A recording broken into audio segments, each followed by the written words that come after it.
तबस्सुम के साथ चीनी सीखे में तमाम दोस्तों को खुशामदीद।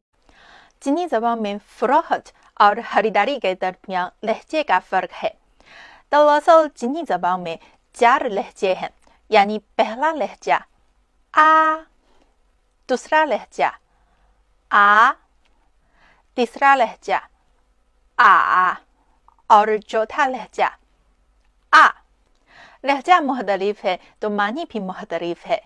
जैसे माए, माए, माए खरीदना, इस लफ्ज़ का लहजा तीसरा लहजा है। माए, माए, माए। फ़रोख्त करना, इस लफ्ज़ का लहजा चौथा लहजा है। इसीलिए जब आप चीनी ज़बान सीखते हैं और बोलते हैं तो लहजे पर ज़रूर तवज्जो दीजिए।